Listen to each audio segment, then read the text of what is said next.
राम राम मित्रों, कैसे हैं आप सभी। मैं रेवा द्विवेदी एक बार फिर से अपने चैनल पर आप सबका स्वागत करती हूं।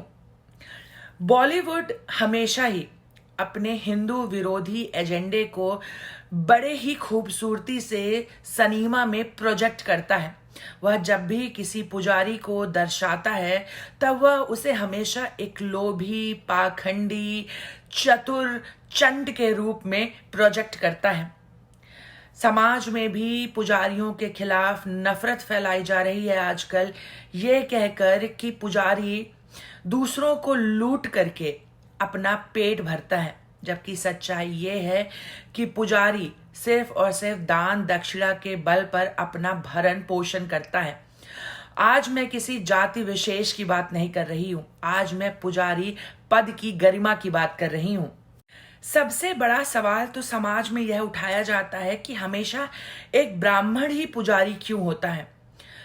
देखिए, पुजारी कोई भी हो सकता है जो वेदों का पाठ पठन करे, अध्ययन करे, ईश्वर की, प्रभु की, हमारे आराध्य की सेवा करे, वो पुजारी बन सकता है।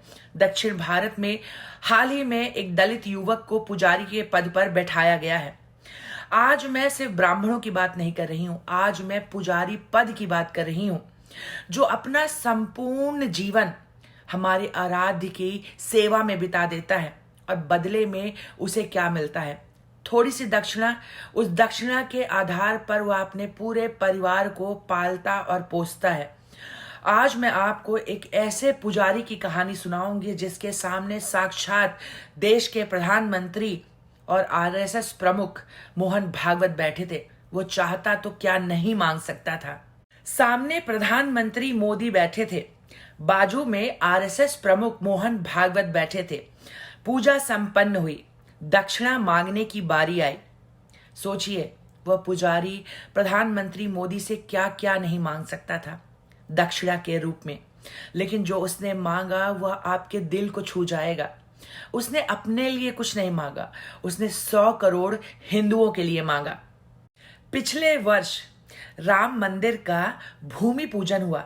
यह एक ऐसा कार्यक्रम था जिसकी प्रतीक्षा हिंदू राम भक्त सैकड़ों वर्षों से करते आ रहे हैं।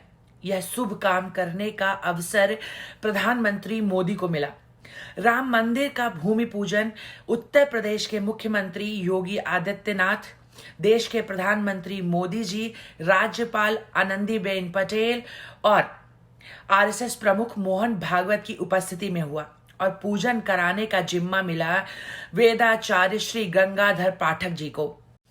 श्री गंगाधर पाठक जी काफी उत्साहित थे क्योंकि इतने सारे गणमान्य व्यक्तियों के साथ उन्हें हमारे आराध्य प्रभु श्री राम के मंदिर का भूमि पूजन का सौभाग्य प्राप्त हुआ, जो किसी सुंदर स्वप्न से कम नहीं है।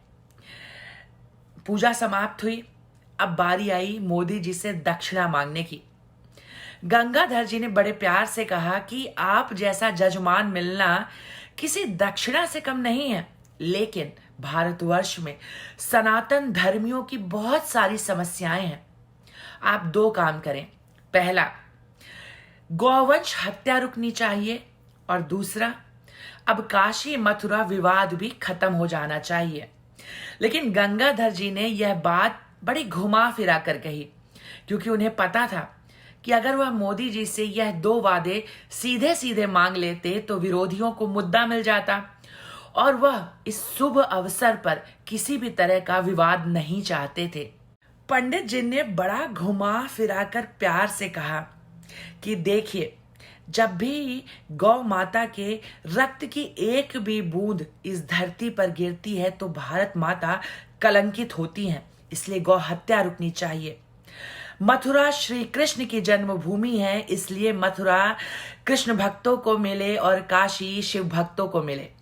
बस इतना सा ही पंडित गंगाधर जी ने मांगा। मोदी जी ने मुस्कुराते हुए स्वीकृति में गर्दन हिलाई। सोचिए, वह पंडित क्या क्या नहीं मांग सकता था, लेकिन उसने आपके लिए, मेरे लिए, हम सभी हिंदुओं के लिए मांगा, शिव भक्तों के लिए मांगा। रामलला को तो मिल गया, अब लड्डू गोपाल को भी मिलना चाहिए, भोले की नगरी भी संवरनी चाहिए।